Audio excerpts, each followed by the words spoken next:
Alright, Mystery MreGamersSports, and welcome to another trying to win Euro 2012 with a completely random team. This time I was very unlucky and got Liechtenstein. I think if I remember correctly I got Netherlands last time, so you know, you win some, you lose some, and unfortunately we are stuck with Liechtenstein, but we'll give it my I will give it my all and try and get as far as I possibly can. So just going to take a look at the team now. I mean, I don't even know how to pronounce half of this name. I've got Jackal in goal, Ristgeberger, Schockelsberger, is that the same player? I've only just noticed that my two centre backs are like the same. Flink up front, Burstel, Pavano.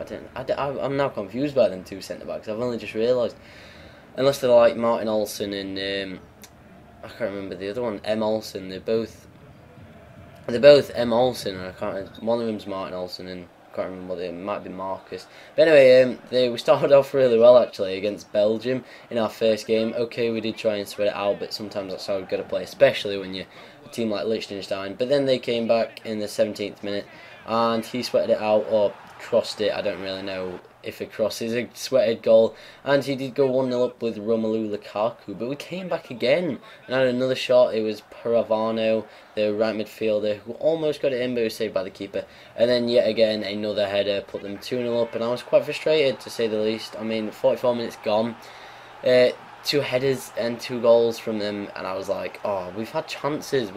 Understandably, obviously, the players are nowhere near as good as the Belgian players, but again, straight from kick-off, we had another chance. Flink, the striker, he had a shot, but it was saved by the keeper, and they managed to get it away. And then just before half-time, we were in goal with Flink, but the referee blew for half-time, and I was like, what? Are you serious? How can you blow for half-time there? I was in on goal. I mean, okay, I would not have scored it. That's understandable, but still, blowing there is a bit ridiculous. And then he got an goal and he scored with Romelu Lukaku just after the break in the 47th minute to make it 3-0.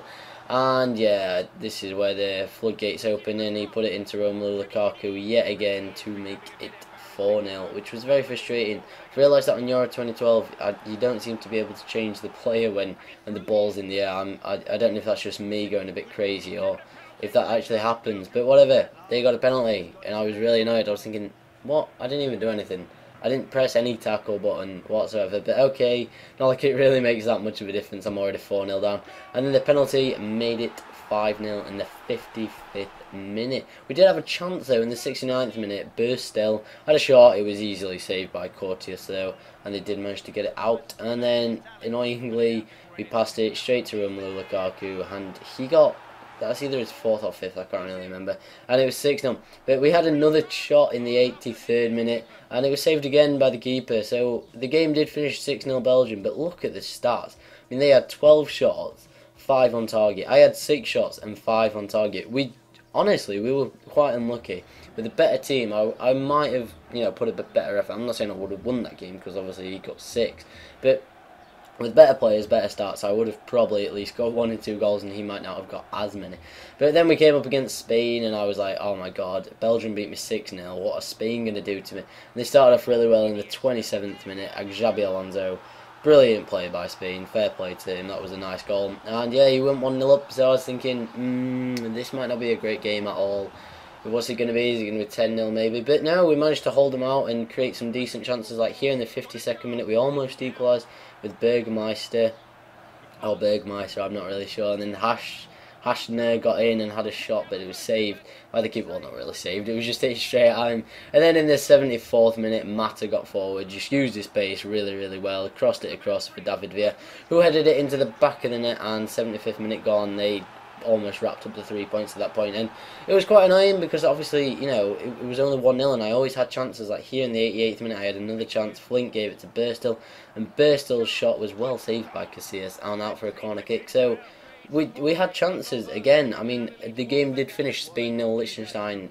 Spain 2, Liechtenstein 0. So, but when you look at the stats, yeah, again, 5 shots and 5 on target. We had more shots on target than them. So honestly, I think I'd play really well in both of those 2 games. I was quite confident going into the last game. I had nothing to play for because the top two teams were on 6 points and I was on no points, so that means that I could not go through whatsoever. So yeah, I went searching for an opponent, and I was searching for absolutely ages, and I don't know why, I just could not find anyone. It kept on coming up saying no opponent found, try loosening your DNF controls settings and such again, but I've not changed them, and obviously I was just like, but they're on the, you know, they're on the most loose possible, if you like. So yeah, I'm not really sure why I couldn't find an opponent. It was quite annoying. I was looking forward to playing one final game of Liechtenstein, but in the end I did decide to forfeit the tournament because obviously I couldn't find an opponent. I need to get this video out to you guys, and yeah, I mean, after trying for quite a while, I was a bit confused, but it didn't really matter because obviously I'd have probably lost, and even if I'd have won, I wouldn't have been able to go through. So as always, guys, thank you so much for watching. I do apologise for not having 3 games. That really does suck. I was hoping to play one final game with Liechtenstein because I actually did enjoy playing with them. Like, I mean, I had 5 shots on target in both games, so obviously I weren't just defending, containing, even though I don't contain. Well, I don't think I do. Everyone's has different opinions, but yeah, as always, like I've just said, don't forget to like and subscribe, and I will see you guys next week for another episode of Trying to Win Euro 2012, and I hope that I don't get someone like San Marino or Andorra. Someone decent would be nice, but you know, that's the way that the cookie crumbles. It's the way that the dice rolls. So yeah, anyway, guys, yeah, thanks for watching. I think that's about the 4th time I said that. And this has been MTBSwifty. Go check out my channel if you want to. I'm not going to force you to, but as always, a like helps. And comments are nice. I reply to them all. Oh, I'm just rambling now. See you later, guys. Peace out.